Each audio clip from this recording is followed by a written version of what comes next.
Cet accueil chaleureux n'a pas laissé indifférent le chef de l'État. Il a saisi cette opportunité pour expliquer davantage les tenants et les aboutissants du projet de sauvegarde du lac Tchad qui se présente en deux volets, climatiques et humains. Je vous propose de suivre le chef de l'État.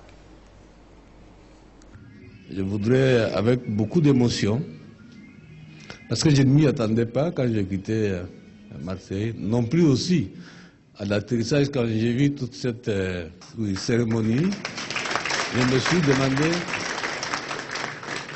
suis demandé est-ce qu'il n'y a pas un ami chef d'État qui serait de passage. Cette tradition, c'est pour la simple raison que c'est une tradition que nous avions abandonnée depuis longtemps pour des raisons évidemment pratiques. Je vous dis à vous tous merci du fond du cœur et à toute la population tchadienne, je dirais merci. Merci aussi à Monsieur le Premier ministre, Monsieur le Président de l'Assemblée nationale, les mots profonds que vous avez prononcés à mon endroit. Certes, Marseille a été un succès, un succès qui l'avons obtenu après 5 longues années de lutte. 5 années longues de lutte. Et aujourd'hui, toute la communauté internationale s'est mobilisée à vos côtés pour sauver le lac Tchad. Comme l'a dit Monsieur le Premier ministre, Monsieur le Président de l'Assemblée nationale, il faut vous approprier. Il ne s'agit pas tout simplement de faire venir des ressources extérieures, mais il faut savoir y gérer et mettre là où il faut. Et je crois que si on peut parler du lac Tchad, Sodelac aurait pu sauver depuis longtemps le lac Tchad. Sodelac a été un gouffre, vous le savez très bien.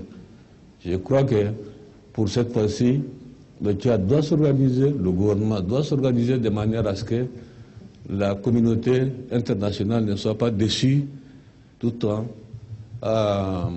se mettant bien sûr en tête que tout le monde aujourd'hui pense que le lac Tchad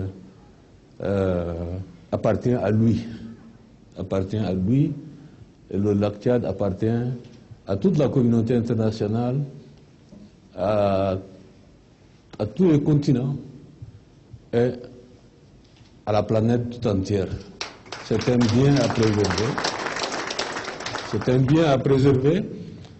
Il vous suffit, je pense, de prendre évidemment la tête et de continuer ensemble, à mes côtés, le reste de la lutte qui est à faire, qui n'est pas très difficile, je crois. Il s'agit tout simplement maintenant de faire au concret, d'être sur le terrain, de prendre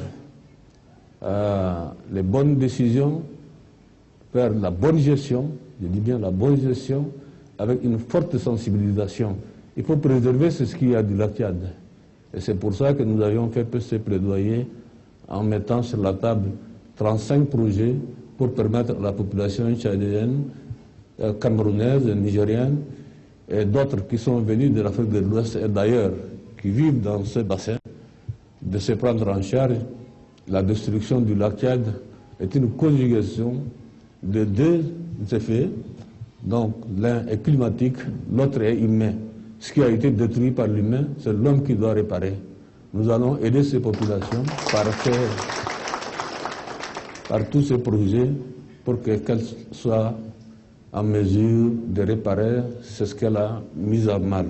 Merci en tout cas de cette mobilisation et merci de l'accueil aussi. Merci.